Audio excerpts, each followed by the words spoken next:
ചേട്ടാ, നമ്മുടെ കെ.ബി. ഗണേഷ് കുമാറും അതുപോലെ തന്നെ മുകേഷും വലിയ രീതിയിൽ പാർട്ടിയുടെ ഒരു സംരക്ഷണത്തിൽ ഇങ്ങനെ സുരക്ഷിതമായിട്ട് നിൽക്കുകയാണ്. എന്താണ് ഇതിന് പിന്നിലുള്ളൊരു കാര്യം? ഈ എം മുകേഷിനെ CPM സംരക്ഷിക്കുന്നത് നമുക്ക് മനസ്സിലാക്കാം. CPM-ന്റെ ടിക്കറ്റിൽ CPM-ന്റെ ചിഹ്നത്തിൽ മത്സരിച്ച് വിജയിച്ച് വന്ന ആളാണ് എം മുകേഷ്. സ്വാഭാവികമായിട്ടും പിണറായി വിജയൻ്റെ ഒരു രീതി എന്ന് പറഞ്ഞാൽ കൂടെ നിൽക്കുന്നവരാരെയും തഴയുന്ന ഒരു സ്വഭാവം പിണറായി വിജയനില്ല. സ്വാഭാവികമായിട്ടും പിണറായി വിജയനെ സ്തുതി പാടുന്ന പിണറായി വിജയനോടൊപ്പം നിൽക്കുന്ന എല്ലാവരെയും പിണറായി വിജയൻ സംരക്ഷിക്കാറുണ്ട്. രണ്ട് കെ.ബി. ഗണേഷ് കുമാറാണ്. എന്തിനാണ് കെ.ബി. ഗണേഷ് കുമാറിനെ ഇത്തരത്തിൽ പിണറായി വിജയനും CPM-ഉം ഇടതുപക്ഷവും സംരക്ഷിക്കുന്നതെന്ന് ചോദിച്ചാൽ അതിൻ്റെ ഉത്തരം സാധാരണ രീതിയിൽ ചിന്തിച്ച് ആർക്കും മനസ്സിലാകാത്ത ഒന്നാണ്. കാരണം ഈ CPM പാർട്ടി ഉണ്ടാക്കിയവരിൽ ഒരാളായ VS അച്യുതാനന്ദനെ കാമപ്രാന്തൻ എന്ന് പൊതുവേദിയിൽ വിളിച്ച ആളാണ് കെ.ബി. ഗണേഷ് കുമാർ. കെ.ബി. ഗണേഷ് കുമാറിനെതിരെ പല സമരമുറകളും പയറ്റിയിട്ടുള്ളവരാണ് ഇവിടുത്തെ DYFI-ക്കാരും CPM-കാരും ഒക്കെ. എന്നിട്ടും നോക്കൂ, ഈ ഒരു വിഷയത്തിൽ പോലും ഹേമ കമ്മിറ്റി റിപ്പോർട്ട് 4 വർഷം പൂഴ്ത്തിവെക്കപ്പെട്ടത് മുകേഷിന് വേണ്ടിയോ രഞ്ജിത്തിന് വേണ്ടിയിട്ടൊന്നുമല്ല. അത് ഒരുപക്ഷെ ഈ പറയപ്പെടുന്ന കെ.ബി. ഗണേഷ് കുമാറിൻ്റെ ഇൻഫ്ലുവൻസ് കൊണ്ടാണ്. അതെങ്ങനെയാണ് കെ.ബി. ഗണേഷ് കുമാറിന് ആ ഇൻഫ്ലുവൻസ് വരുന്നത് എന്ന് ചോദിച്ചാൽ അതിൻ്റെ ഉത്തരം തേടി അങ്ങ് ചങ്ങനാശ്ശേരിയിലേക്ക് പോകണം, പെരുന്നയിലേക്ക് പോകണം. പെരുന്നയിലൊരു മനുഷ്യന് ഇരിപ്പുണ്ട്. ആരെന്നറിയാമോ? NSSന്റെ ആസ്ഥാനത്ത് നിന്ന് കൃത്യമായ ഫോൺ കോൾ സുകുമാരൻ നായർ നേരിട്ട് പിണറായി വിജയനെ വിളിച്ചിട്ടുണ്ട്. കെ.ബി. ഗണേഷ് കുമാറിനെതിരെ എന്തെങ്കിലും ഒരു അന്വേഷണമോ കെ.ബി. ഗണേഷ് കുമാറിനെതിരെ എന്തെങ്കിലും ഒരു ആരോപണമോ എന്തെങ്കിലും ഒരു പരാമർശമോ ഇതിലുണ്ടെങ്കിൽ അത് പുറത്തു പോകരുത് എന്ന് കൃത്യമായി സുകുമാരൻ നായർ പിണറായി വിജയന് നിർദ്ദേശം കൊടുത്തിട്ടുണ്ട്. അപ്പോൾ ചോദിക്കും, സുകുമാരൻ നായർ പറഞ്ഞ പിണറായി വിജയൻ കേൾക്കും. കാരണം സുകുമാരൻ നായരുമായി ബന്ധപ്പെട്ട് നിൽക്കുന്ന NSSുമായി ബന്ധപ്പെട്ട് നിൽക്കുന്ന വലിയൊരു വോട്ട് ബാങ്ക് ഉണ്ട്. ആ വോട്ട് ബാങ്ക് ഒന്നും ചെറുതല്ല. ഈ ജാതിക്കും മതത്തിനും അപ്പുറത്തേക്കാണ് പിണറായി വിജയൻ്റെ പ്രവർത്തനങ്ങൾ എന്ന് പറയുന്നത് ആരും അംഗീകരിക്കാത്ത കാര്യമാണ്. വെറുതെ ഇല്ല, മറ്റേ വടിവാളിൻ്റെയും കുന്തത്തിൻ്റെയും തീപ്പന്തത്തിൻ്റെ ഇടയിൽ കൂടെ നടന്നുപോയി എന്ന് പറയുന്ന പോലുള്ള കഥയുള്ളൂ. കൃത്യമായി NSSൻ്റെ അല്ല, NSSൻ്റെ തലപ്പത്തിരിക്കുന്ന സുകുമാരൻ നായരുടെ കരങ്ങളാണ് ഈ കെ.ബി. ഗണേഷ് കുമാറിനെ ഇടതുപക്ഷം ഇങ്ങനെ ചേർത്ത് പിടിക്കുന്നതിന് പിന്നിലുള്ളത്. അതിന് പല കാരണങ്ങൾ പറയാനുണ്ട്. ഈ കെ.ബി. ഗണേഷ് കുമാർ ഇപ്പോൾ NSSൻ്റെ ഡയറക്ടർ ബോർഡ് അംഗമാണ്. പണ്ട് R. ബാലകൃഷ്ണപിള്ള വന്ന വഴികളിലൂടെയൊക്കെയാണ് പോയിക്കൊണ്ടിരുന്നത്. ഒരു പക്ഷേ NSSൽ ബാലകൃഷ്ണപിള്ളയേക്കാൾ ശക്തി പ്രാപിച്ചു കഴിഞ്ഞിരിക്കുന്നു ഈ പറയപ്പെടുന്ന കെ.ബി. ഗണേഷ് കുമാർ. ഈ NSSൻ്റെ താലൂക്ക് യൂണിയൻ പ്രസിഡന്റ് സ്ഥാനമൊക്കെ മക്കത്തായം വ്യവസ്ഥയിൽ കൈമാറി വന്നത് എന്നാണെന്ന് എനിക്ക് മനസ്സിലാവുന്നില്ല. R. ബാലകൃഷ്ണപിള്ള മരണപ്പെട്ട് കഴിഞ്ഞപ്പോൾ ഒഴിവിലേക്ക് വന്ന പുനലൂർ താലൂക്ക് യൂണിയൻ പ്രസിഡന്റായിട്ട് കെ.ബി. ഗണേഷ് കുമാർ അവരോധനാകുകയാണ്. അതിൽ തന്നെ പല ആരോപണമുണ്ട്. മിക്ക ഒരു കൂട്ടം കരയോഗങ്ങളിൽ ഈ കെ.ബി. ഗണേഷ് കുമാറിൻ്റെ നേതൃത്വത്തെ എതിർക്കുന്ന ഒരു വിഭാഗം വിജയിക്കുമെന്ന സാധ്യതയുള്ള പല കരയോഗങ്ങളിലും തിരഞ്ഞെടുപ്പ് നടത്താതെയാണ് ഈ പറയപ്പെടുന്ന താലൂക്ക് യൂണിയൻ്റെ തിരഞ്ഞെടുപ്പ് നടത്തിയതും കെ.ബി. ഗണേഷ് കുമാറിൻ്റെ പാനൽ വിജയിക്കുകയും കെ.ബി. ഗണേഷ് കുമാർ അവിടെ പ്രസിഡന്റ് ആവുകയും ചെയ്തു. പാനൽ വിജയിക്കുക വെച്ചാൽ ഏകപക്ഷീയമായി അവിടെ കെ.ബി. ഗണേഷ് കുമാറിനെ പ്രസിഡന്റായി തിരഞ്ഞെടുക്കുകയും ചെയ്തത്. അങ്ങനെയാണ് കെ.ബി. ഗണേഷ് കുമാർ താലൂക്ക് യൂണിയൻ്റെ പ്രസിഡന്റ് ആകുന്നു. പിന്നീട് കഴിഞ്ഞ director board തെരഞ്ഞെടുപ്പിലേക്ക് NSSൻ്റെ ആസ്ഥാനത്തേക്ക് KB. Ganesh Kumar കടന്നു വരികയാണ്. അതിൽ സുകുമാരൻ നായരെ എതിർക്കുന്ന ഒരു വിഭാഗമുണ്ട്. അവർ പലരും പല നിയമ നടപടികൾ നേരിടുന്നവരാണ്. അതായത് സുകുമാരൻ നായർ കൊടുത്ത പണിയിൽ പലരും പുറത്തു പോകപ്പെട്ടവരാണ്. അവർ പറയുന്നത് കൃത്യമായി സുകുമാരൻ നായർക്ക് കൃത്യമായൊരു അജണ്ടയുണ്ട്. സുകുമാരൻ നായർക്ക് ശേഷം സുകുമാരൻ നായരുടെ മകൾ NSSൻ്റെ തലപ്പത്തേക്ക് വരണം. അദ്ദേഹം ആദ്യം ആഗ്രഹിച്ചത് ഒരു ഡീംഡ് യൂണിവേഴ്സിറ്റി ഉണ്ടാക്കി NSSൻ്റെ കോളേജുകളും സ്കൂളുകളും ഒക്കെ കൂടി ചേർത്തിട്ട് യൂണിവേഴ്സിറ്റി ഉണ്ടാക്കി അതിൻ്റെ വൈസ് ചാൻസലർ ആക്കണം മകളെ എന്നായിരുന്നു. പക്ഷേ അതിന് സാധിച്ചില്ല. അതിൻ്റെ കാരണം എന്ന് പറയുന്നത് അവരുടെ വിദ്യാഭ്യാസ യോഗ്യതയും അവരുടെ നിയമനവുമായി ബന്ധപ്പെട്ട് ഒരുപാട് ചോദ്യങ്ങൾ വരികയും അത് നിയമപരമായി തടസ്സപ്പെടുമെന്ന് മനസ്സിലാക്കിയിട്ടാണ് അതിൽ നിന്ന് അദ്ദേഹം പിന്മാറുന്നത്. സ്വാഭാവികമായിട്ടും ഇനി അടുത്ത ലക്ഷ്യം എന്താ? സുകുമാരൻ നായരുടെ മരണശേഷം അല്ലെങ്കിൽ അദ്ദേഹം വെച്ചൊഴിഞ്ഞു പോകുമ്പോൾ മകളായിരിക്കണം NSSൻ്റെ തലപ്പത്ത്. തൻ്റെ കുടുംബം വിട്ടിത് പുറത്തേക്ക് പോകരുത്. അമിതമായ പുത്രീവാത്സല്യത്തിൽ പോയവരുടെയൊക്കെ അവസ്ഥ നമുക്കറിയാം. പിണറായി വിജയനെ സംഭവിച്ചുകൊണ്ടിരുന്നത് ഇടയ്ക്കൊക്കെ സംഭവിച്ചുകൊണ്ടിരുന്നത് അതാണ്. അപ്പോൾ സ്വാഭാവികമായും കെ.ബി. ഗണേഷ് കുമാറിനെ പോലെ കരുത്തനായ ഒരാൾ, കരുത്തനെന്ന് വെച്ചാൽ എന്താ, ജനകീയത കൊണ്ടും സിനിമാ നടൻ എന്ന നിലയിലും NSSലുള്ള ആളുകളെ കയ്യിലെടുക്കാനുള്ളത് കൊണ്ടും അദ്ദേഹത്തിന് ആളുകളെ കൂട്ടാൻ കഴിയും. അപ്പോൾ സ്വാഭാവികമായിട്ടും ഗണേഷ് കുമാറിൻ്റെ ഒരു സഹായമുണ്ടെങ്കിൽ ഇത് സുകുമാരൻ നായർക്ക് ശേഷം ആര് എന്ന ചോദ്യത്തിന് സുകുമാരൻ നായരുടെ മകൾ എന്ന ഉത്തരത്തിലേക്ക് കൊണ്ടുവരാൻ സഹായിക്കാമെന്ന് കെ.ബി. ഗണേഷ് കുമാർ വാക്ക് കൊടുത്തിട്ടുണ്ട്. ഇത് ഞാൻ പറയുന്നതല്ല, ഇത് പത്തനാപുരത്ത് ഗണേഷ് കുമാറിൻ്റെ അടുത്ത വൃത്തങ്ങൾ പലരോടും പറഞ്ഞതാണ്. അവർ രണ്ട് ഭാഗം പറയുന്നത്, ഒന്ന് സുകുമാരൻ നായർക്ക് ശേഷം ഗണേഷ് കുമാർ ജനറൽ സെക്രട്ടറി ആകുമെന്നും അല്ലെങ്കിൽ ഈ പറയുമ്പോൾ സുകുമാരൻ നായരുടെ മകൾ ജനറൽ സെക്രട്ടറി ആകുമെന്നാണ് പറയുന്നത്. എന്തായാലും ഗണേഷിനെ പിടിച്ച് ജനറൽ സെക്രട്ടറി ആക്കാൻ വേണ്ടി അങ്ങനെ ഒരു ഭസ്മാസുരന് വരം കൊടുക്കുന്ന ആളൊന്നും അല്ല ആര്, സുകുമാരൻ നായർ. അപ്പോൾ സ്വാഭാവികമായിട്ടും സ്വന്തം മകളെ ഇതാക്കാൻ വേണ്ടിയിട്ടാണ് ഈ കെ.ബി. ഗണേഷ് കുമാറിന് ഇത്ര വലിയ സപ്പോർട്ട് സുകുമാരൻ നായർ കൊടുക്കുന്നത്. നോക്കൂ, കെ.ബി. ഗണേഷ് കുമാറിൻ്റെ പ്രസംഗങ്ങൾ എടുത്തു നോക്കണം. അതായത് NSSുമായി ബന്ധപ്പെട്ട കരയോഗങ്ങളിലും അവരുടെ പരിപാടികളിലും ക്ഷേത്രങ്ങളിലും കെ ബി ഗണേഷ് കുമാർ നടന്ന പ്രസംഗങ്ങളിൽ ഹൈന്ദവാചാരങ്ങളെ പറ്റി പറയുന്നുണ്ട്, NSSന്റെ ആചാരങ്ങളെ പറ്റി പറയുന്നുണ്ട്, NSSന്റെ ആചാരങ്ങൾ പരിഷ്കരിക്കുന്നതിനെ പറ്റി പറയുന്നുണ്ട്, ഓരോ വീടുകളിലും എങ്ങനെ പെരുമാറണമെന്ന് പറയുന്നുണ്ട്.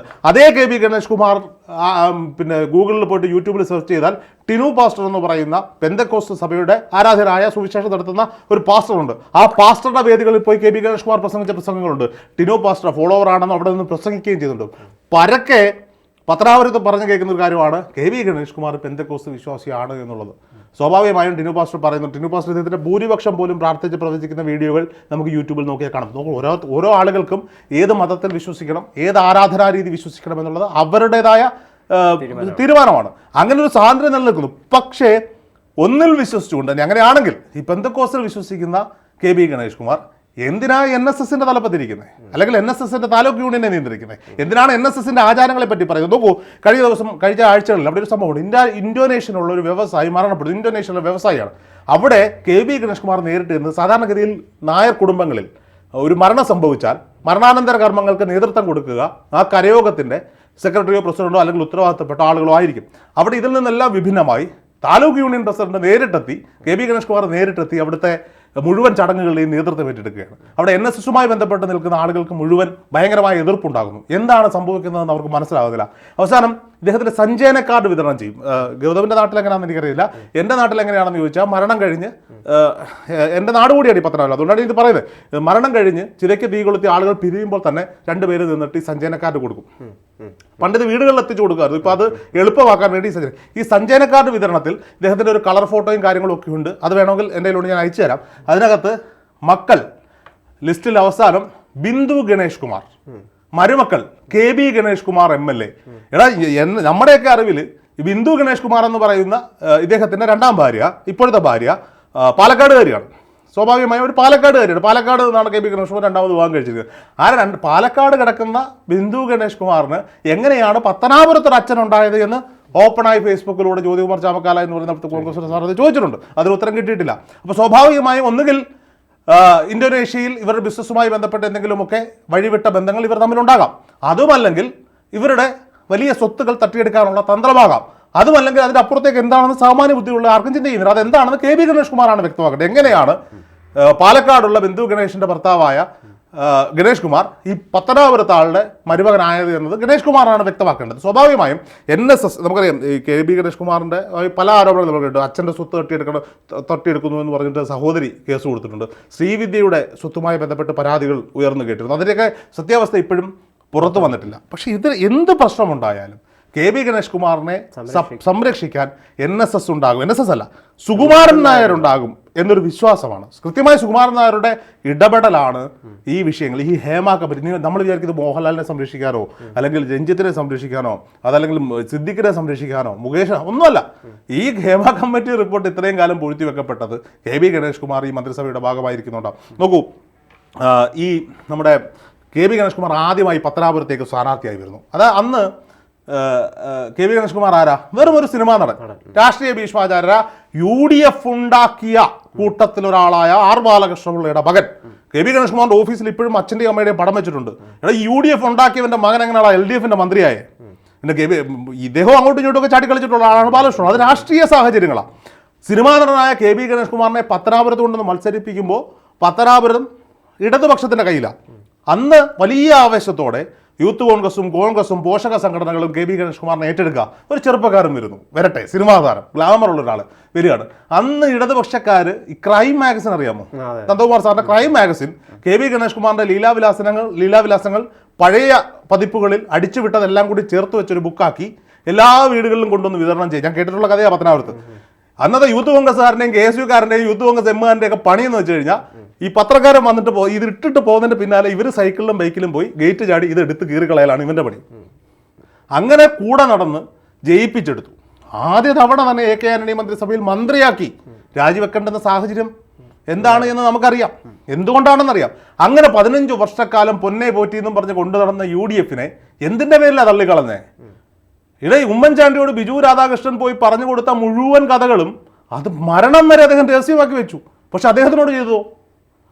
സോളാർ വിവാദ നായികയുടെ ആരോപണങ്ങളിൽ കെ ബി ഗണേഷ് കുമാറാണ് ഈ പറയപ്പെടുന്ന ഉമ്മൻചാണ്ടിയുടെ പേര് എഴുതി ചേർക്കാൻ നിർബന്ധിച്ചതെന്ന് പലരുടെയും ബൈറ്റുകൾ പുറത്തു വന്നിട്ടുണ്ട്.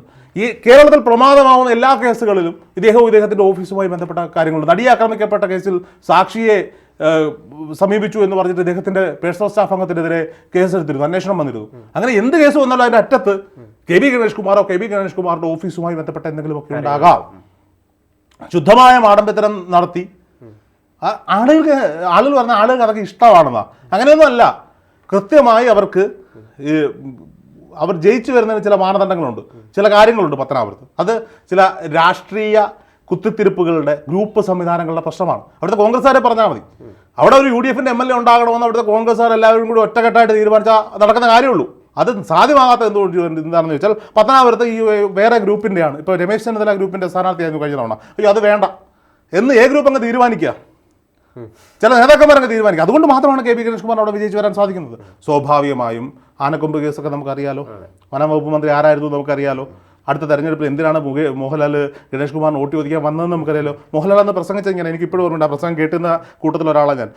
ആദ്യമായി ഞാനൊരു ആനയെ കാണുന്നത് കീഴൂട്ട് തറവാട്ടിലാണ്. ശരിയാ, കീഴൂട്ട് തറവാട്ടിൽ ആനയുണ്ട്, ഇപ്പോഴും ഗണേശൻ ആനയുണ്ട് രണ്ടെണ്ണം എന്ന് പറഞ്ഞ് പിന്നെ എല്ലാവരും വന്ന് ഗണേശൻ വോട്ട് ചെയ്യണമെന്നുണ്ടോ? അല്ലെങ്കിൽ ഇതൊന്നും തുറന്നു പറയരുതെന്നുണ്ടോ? നമ്മളിത് പറഞ്ഞതിൻ്റെ പേരിൽ പല ആളുകളെയും ഈ ചില പറയും ആനയുടെ ബുദ്ധിയാണ്, ഓർത്ത് വെക്കും. നമ്മൾ കഥകൾ കേട്ടിട്ടുണ്ട്. ഓർത്ത് വെച്ച് തിരിച്ചു കൊടുക്കും കെ വി ഗണേഷ് കുമാർ. ഇപ്പം മിണ്ടില്ല, ഇപ്പം ഇതെല്ലാം കേട്ടിട്ട് എവിടെയെങ്കിലും ഒരു അവസരം കിട്ടുമ്പോൾ ഓർത്ത് വെച്ച് തിരിച്ചു കൊടുക്കുന്ന കക്ഷിയാണ്. അപ്പോൾ സ്വാഭാവികമായും ഗൗതം ചോദിച്ച ചോദ്യത്തിന്റെ ഉത്തരം ഇതാണ്. എം മുകേഷിനെ സംരക്ഷിക്കുന്നത് മാറ്റി നിർത്ത്. ഒരു പിടിവിട്ട് പോയാൽ അതൊക്കെ പോകും. എന്തായാലും കഴിഞ്ഞ അടുത്ത ദിവസം തന്നെ അദ്ദേഹം രാജിവെക്കാൻ എല്ലാ സാധ്യതയും. ഒരു പിടിവിട്ട് പോയാൽ അത് പോവും. പക്ഷെ കെ വി ഗണേഷ് കുമാറിന് ഒന്നും സംഭവിക്കില്ല. കാരണം പിന്നിൽ സുകുമാരൻ നായരാണ്. NSS എന്ന് പറയാൻ പറ്റില്ല. മന്നത്താചാര്യൻ ഉണ്ടാക്കിയെടുത്ത ആ മഹത്തായ പ്രസ്ഥാനത്തെ, ചങ്ങനാശ്ശേരിയിൽ അന്ത്യവിശ്രമം കൊള്ളുന്ന മന്നത്താചാര്യനെയോ ഇതിനു മുന്നേ ഇരുന്ന് പോയ മഹാരഥന്മാരെയോ അന്നും മറക്കുന്നില്ല. ഇത് രണ്ടുപേരും ഒരേ കാളവണ്ടി കെട്ടാവുന്ന രണ്ട് കാളകളാണ്. രണ്ടുപേർക്കും എന്താ, ഞാൻ കഴിഞ്ഞാൽ പ്രളയം അല്ലെങ്കിൽ എൻ്റെ മക്കൾ. ബാലകൃഷ്ണ സാർ അങ്ങനെയായിരുന്നു മോനെ കൊണ്ടുവന്നത്. പക്ഷേ അച്ഛന് പറയേണ്ടി വന്നില്ലേ, എൻ്റെ ഭാര്യയിൽ എനിക്ക് വിശ്വാസമുള്ളത് കൊണ്ട് മാത്രം അവൻ എൻ്റെ മകനാണെന്ന് ഞാൻ വിശ്വസിക്കുന്നു. സ്വന്തം അച്ഛനെതിരെ കരുക്കൾ നീക്കിയ ഒരാൾ, അയാൾ ഈ ഉമ്മൻചാണ്ടിക്കെതിരെ കരുക്കൾ നീക്കിയ ഉമ്മൻചാണ്ടി എന്ന് വെച്ചാൽ ഉമ്മൻചാണ്ടിയുടെ മാനസപുത്രനായിരുന്നു കെ വി ഗണേഷ് കുമാർ. ഉമ്മൻചാണ്ടി സർക്കാരിൻ്റെ കാലഘട്ടത്തിൽ പത്തനാപുരത്ത് വന്ന വികസന പ്രവർത്തനങ്ങളാണ് ഇയാൾക്ക് വികസന നായകൻ എന്ന പേര് കൊടുത്തത്. ഇയാളിപ്പോൾ എന്താ കുറേ ബസ് മേടിക്കുന്നു, പുതിയ ബസ് മേടിക്കുന്നു. കഴിഞ്ഞ ദിവസം അഖിൽമാരാർ 24-ന്റെ പരിപാടിയിൽ പറഞ്ഞ ആ ഒരു വാചകം പറഞ്ഞുകൊണ്ട് ഞാൻ തുടങ്ങി നിർത്താം. പദ്ധതികളും വികസനങ്ങളും ഉണ്ടെങ്കിൽ മാത്രമേ അഴിമതികൾ നടത്താൻ പറ്റൂ. ഞാൻ ചോദിക്കട്ടെ, ആന്റണി രാജു പുതിയ ബസ്സുകൾ വാങ്ങിയില്ല, ആന്റണി രാജു ഒന്നും ചെയ്തില്ല എന്ന് പറയുന്നു. ആന്റണി രാജു ഒന്നും ഉണ്ടാക്കി കാണത്തില്ല. 1000 ബസ് മേടിക്കുകയാണെങ്കിൽ അതിൻ്റെ ഒരു പെർസെൻറ്റേജ്, ഒരു വിഹിതം കിട്ടുമല്ലോ.